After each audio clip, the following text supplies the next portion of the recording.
क्या fast track court किसी भी प्रॉब्लम को सॉल्व कर सकता है? फास्ट ट्रैक कोर्ट लगातार पनिशमेंट दे सकता है, प्रॉब्लम सॉल्व नहीं कर सकता।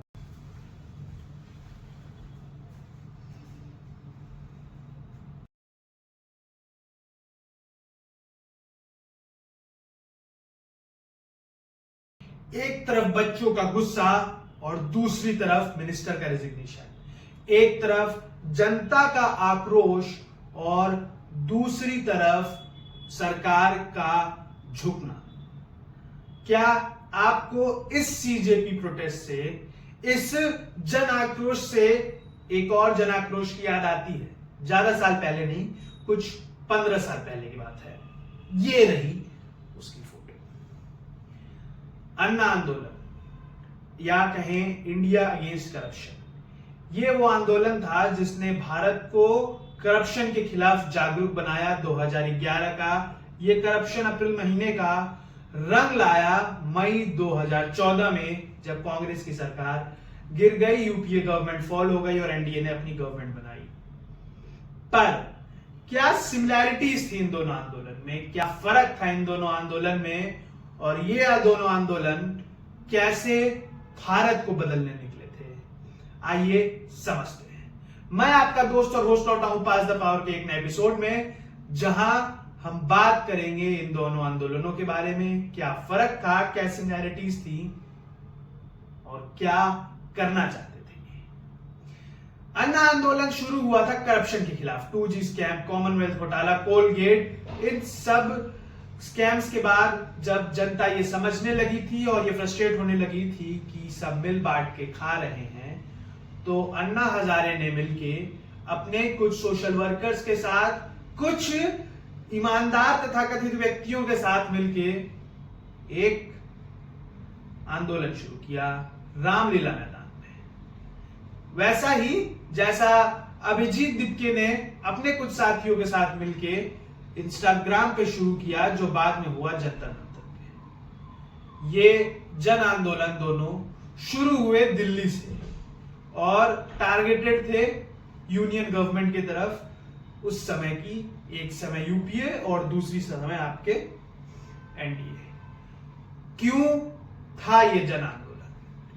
अन्ना आंदोलन का ये मांग था कि जन लोकपाल बिल लाया जाए। जन लोकपाल बिल जिसमें प्राइम मिनिस्टर से लेके छोटा सरकारी बाबू तक एक इंडिविजुअल गवर्नेंस के अंडर हो, इन्वेस्टिगेशन डिपार्टमेंट के अंदर हो, और ये भी मांग थी उनकी कि एंटी करप्शन डिपार्टमेंट जो सीबीआई की है उसको मर्ज कर दिया जाए जन लोकपाल बिल से। ध्यान रहे कि ये जन लोकपाल बिल था, ना कि लोकपाल बिल, जिसमें ये मांग थी कि पावर हमेशा जनता के पास रहेगी। का प्रोटेस्ट में 3 मांगे थी। यूनियन मिनिस्टर धर्मेंद्र प्रधान जी का रिजिग्नेशन, अफेक्टेड फैमिलीज को 1 करोड़ का मुआवजा, और जो हमारा वायलेंस हुआ है उसमें जितने भी बंदे या जितने भी बच्चे के ऊपर एफआईआर हुई है वो वापस ली जाए। पर इसमें एक फर्क था। फर्क यहां यह था कि सीजेपी ने कभी रिफॉर्म्स की बात नहीं की अपने कोर डिमांड्स में, बल्कि अन्ना हजारे के सबसे बड़े आंदोलन में कोर रिफॉर्म्स और एक बिल की बात थी। चलिए थोड़ा आगे बढ़ते हैं, सीजेपी को और अच्छे से समझते हैं। सीजेपी के में 3 जो मांगे मैंने बताई हैं, उसके बाद उन्होंने कभी भी के राधाकृष्णन के रिफॉर्म्स के बारे में, जो साल 2024 में नीट यूजी में बात की गई थी, उसके बारे में नहीं उन्होंने कभी भी खुल के अपने सोशल मीडिया हैंडलों से बात की। ना ही उन्होंने कभी उसको अपने नारों में बात किया, ना ही कभी उन्होंने एकदम स्टूडेंट वेलफेयर के लिए बात किया। उन्होंने हमेशा धर्मेंद्र प्रधान के रेजिग्नेशन और पुलिस के खिलाफ एक कैंपेन चलाया, ये हमने देखा था। अगली गलती या अगला फर्क जो था, सीजेपी ने कभी भी इन रिफॉर्म्स में क्या कमी है, क्या सही है और क्या करना चाहिए गवर्नमेंट को, इसके बारे में बात नहीं की। हालांकि ये दोनों आंदोलन अपने अपने समय पे उच्च पे गए और वो फिर अब बंद हो चुके हैं। इसके बाद सरकारों ने कदम उठाए, और कदम भी सरकारों ने जो उठाए वो थोड़े लीपा पोती वाले ही है। साल 2013 में कांग्रेस ने जब जन लोकपाल बिल पास किया तो उसको काफी कमजोर कर दिया, जो कि माना गया था कि इतना मजबूत होगा।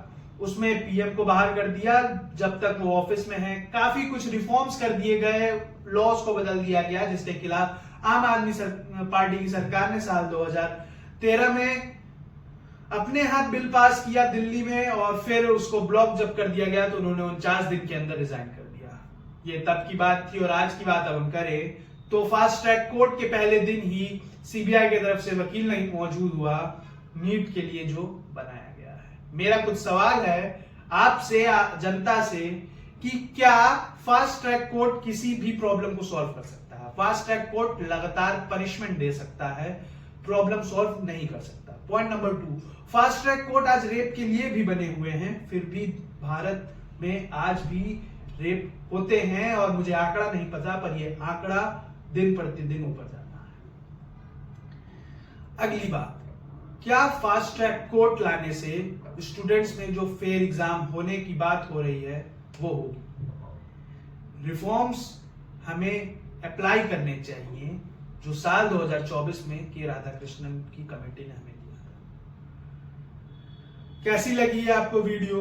क्या लगता है आपको कि कब सुधरेगी भारत की शिक्षा व्यवस्था, और कब ऑपोजिशन पार्टी अपने बच्चों के भविष्य को लेकर राजनीति करना छोड़ देगी?